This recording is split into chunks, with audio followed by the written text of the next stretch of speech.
परिमल नाथवानी जी का चुनाव जीतना ये पहले से सुनिश्चित था। मैंने कहा ना कि ये स्वार्थ से भरा हुआ गठबंधन। आज स्थिति ये है कि यदि कांग्रेस को जेएमएम कहे कि आपको हम पीटेंगे, आप सर नीचे झुका लीजिए, तो इसके लिए भी शर्त तैयार है, चूंकि मलाई काटने को मिल रहा है। यहाँ तक राजद का सवाल है तो राजद का में तो बिहार से चला गया हाथ से, तो सोच रहे हैं कि चलो कुछ तो यहाँ है। भाजपा का जो डर है ना, इनको एक बना के रखें। इसीलिए आप देख रहे हैं जो इंडी गठबंधन क्या है, ये संगठन चोर चोर मौसेरे भाइयों का है। सरयू राय जी ने सलाह दी है सर मुख्यमंत्री को कि कांग्रेस को छोड़ करके आप सरकार चलाइए। ऐसे में उनके स्टेटमेंट, देखिए अब सरयू राय जी कोई पहला बार तो दिए नहीं। उन्होंने बताया था कि कैसे कांग्रेस मुक्त जो है सो आपकी सरकार हो जाएगी, लेकिन अब ये तो निर्णय लेना है माननीय हेमंत सोरेन जी को। मैं कांग्रेसियों को सलाह दे सकता हूँ कि जब तक राष्ट्रीय पप्पू यानी राहुल गांधी को नेता बना के ये लोग रखेगा, जब तक ये नकली गांधी को सर माथे पर रखेगा, तब तक इस कांग्रेस का भविष्य नहीं है। इन लोगों को नकली गांधी परिवार से पिंड छुड़ा लेना चाहिए। झारखंड राज्य में राज्यसभा चुनाव के परिणाम आने के बाद जो महागठबंधन है उनके बीच खटपट स्पष्ट रूप से दिख रही है। गठबंधन की गांठ जो है वो ढीली दिख रही है। ऐसे में प्रमुख विपक्षी पार्टी बीजेपी जो है महागठबंधन को किस रूप में देख रही है, जो परिणाम आए हैं वो परिणाम को किस रूप में देख रहे हैं। चूंकि अनुभवी नेता हमारे साथ हैं, रांची के विधायक सीपी सिंह सर, ये सबसे पहले तो राज्यसभा चुनाव के आए परिणाम को किस रूप में देखिए, राज्यसभा का जो भी चुनाव परिणाम आया है, यही परिणाम आना था। परिणाम इसलिए आना था कि आज जिस गठबंधन, महागठबंधन या हम लोगों के शब्दों में महाठगबंधन का जो स्वरूप है, ये स्वार्थों पर टिका हुआ है, कोई दिल से तो है नहीं। क्योंकि आप देखेंगे कि झारखंड अलग प्रांत की लड़ाई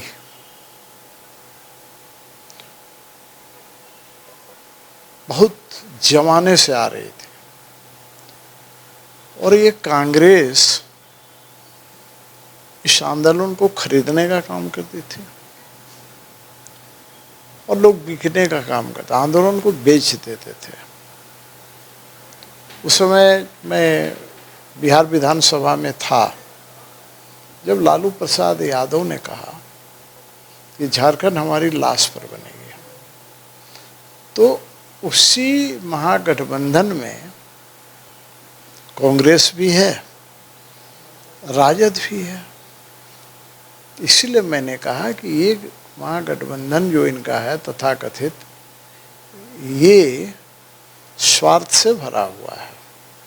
वैसी स्थिति में परिमल नाथवानी जी का चुनाव जीतना ये पहले से सुनिश्चित था। जब हम लोग से मीडिया के लोग पूछते थे इसके बारे में, तो हम लोग आश्वस्त होकर बोलते थे, कोई बड़बोला नहीं बोलते थे। इतना वोट आएगा, इतना है, वो हमारे संपर्क में है, वो हमारे में है, तो शायद मीडिया वालों को भी विश्वास नहीं होता था। वो तो जोड़ते थे ना, 56 जोड़ते थे, तो 56 में 2 से भागा दे दीजिए तो 28 हो गया, तो 28 तो कैसे 24 इनके पास, तो 24 ही है, कैसे जीतेंगे।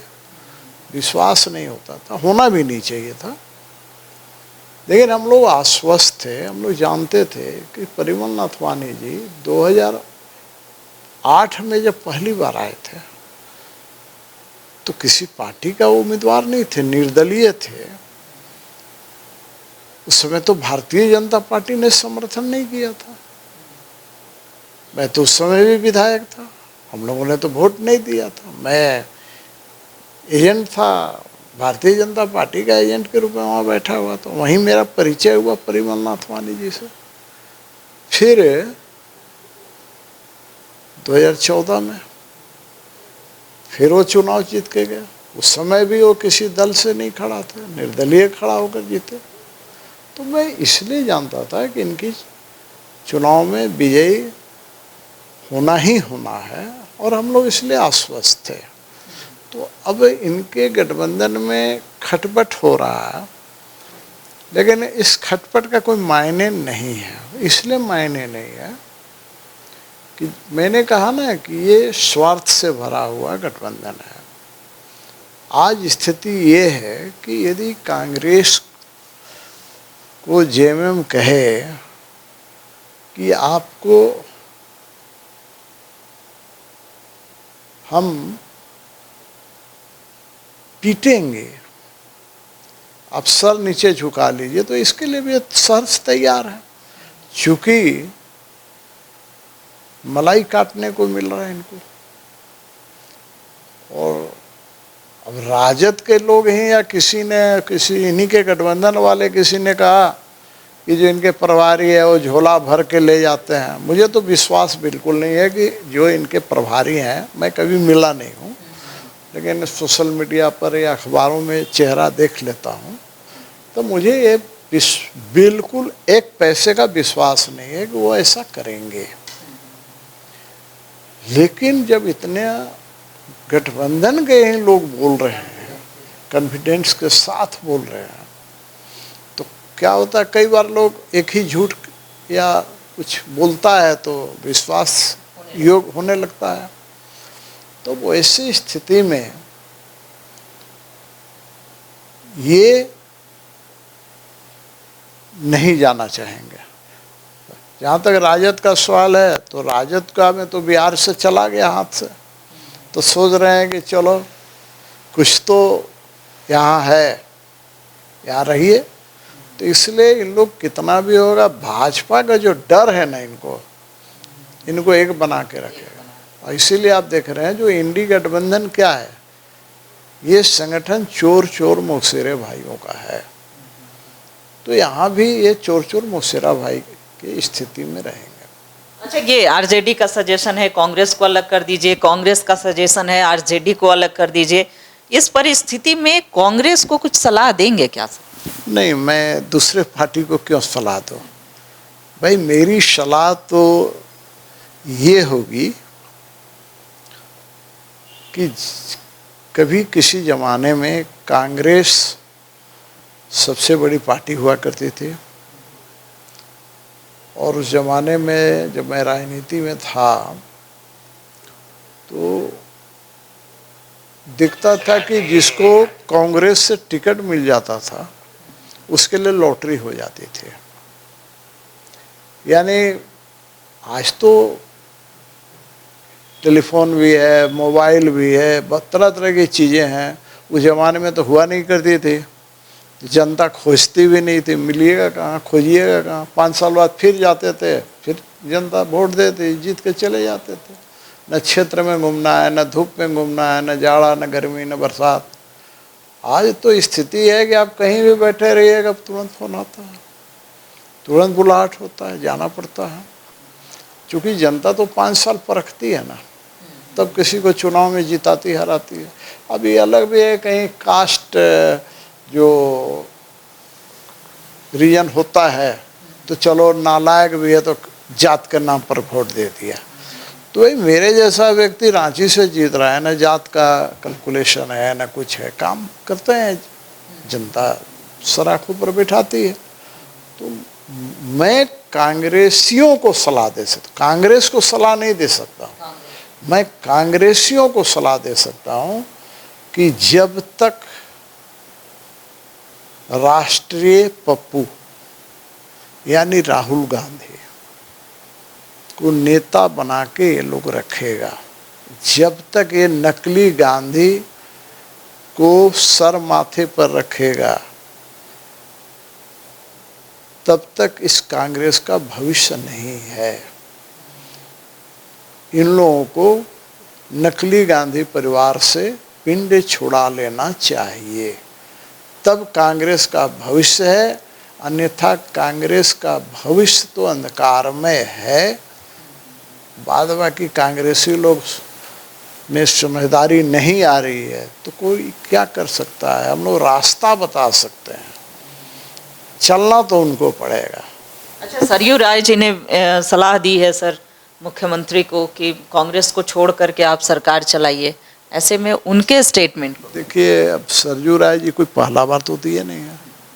आज से लगता है जो 2-4 महीना पहले भी सरयू राय जी ने दिया था, और उन्होंने बताया था कि कैसे कांग्रेस मुक्त जो है सो आपकी सरकार हो जाएगी। लेकिन अब ये तो निर्णय लेना है माननीय हेमंत सोरेन जी को, ये उनका आपसी अंदरूनी मामला है, हम लोग क्यों सलाह देने जाएं। तो मैं सलाह सिर्फ इतना देना चाहता हूँ कि भाई सरकार, जनता ने आपको जनादेश दिया है, महागठबंधन को दिया है नो डाउट, और भारतीय जनता पार्टी को विपक्ष का जनादेश दिया है।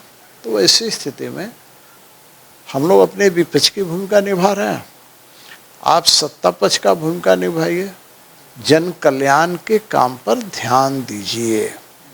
जो लूट खसोट आज हो रही है, आप जिससे मिलिएगा वही बोलेगा कि धनबाद में क्या कोयला का चोरी लूट हो रहा है। चतरा के लोगों से मिलेगा, बोला वहाँ तो रोज़ इतना 300 गाड़ी रोज़ निकल रहा है। जहाँ हजारीबाग वाले से बात कीजिएगा तो वहाँ के बारे में, यानी कोयला का लूट, मिनरल का लूट, बालू का लूट, एवरीवेयर लूट। किसी अधिकारी से बात कीजिए विश्वास में लेके तो बोलेगा इतना दे के आए हैं, तो क्या करें। तो यहाँ तो पूंजी लगा रहा है लोग, तो स्वाभाविक है व्यापार हो गया है। तो व्यापार जब हो जाएगा तो व्यापार में तो मुनाफा कमाना है ना। आजकल तो मैं सीखा, मैंने नहीं जानता था कभी, तो आजकल टॉपअप, आजकल तो दे के भी आइए और फिर महीना में टॉपअप भी दीजिए, ऐसा चल रहा है। तो ऐसी स्थिति में मैं कहूँगा कि माननीय मुख्यमंत्री जी बहुत हो गया, अब आप ध्यान दीजिए, झारखंड के जनता का कल्याण कीजिए।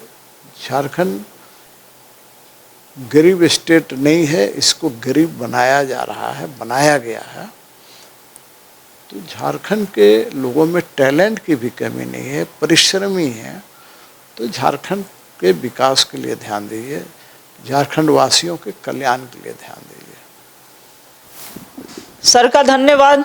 देखिए, वर्तमान जो महागठबंधन में चल रही खटपट और जो गांठ ढीली दिख रही है, उस पर इन्होंने बातें रखी हैं। कहा ऐसे ही चलता रहेगा, आरोप प्रत्यारोप के दौर भी चलते रहेंगे, क्योंकि सत्ता किसे अच्छा नहीं लगता। तो राजद और कांग्रेस भी इसी तरीके से रहेगी। वहीं कांग्रेसी को भी इन्होंने सलाह दिया है और कहा है कि जब तक राहुल गांधी रहेंगे तब तक कांग्रेसियों के हालात इसी तरह बने रहेंगे।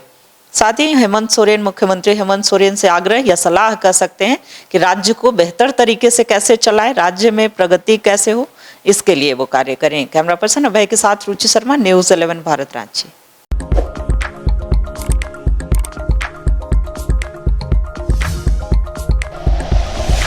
Like and share videos, subscribe करें हमारा चैनल और प्रेस करें बेल आइकॉन। न्यूज़ 11 भारत, सच है तो दिखेगा।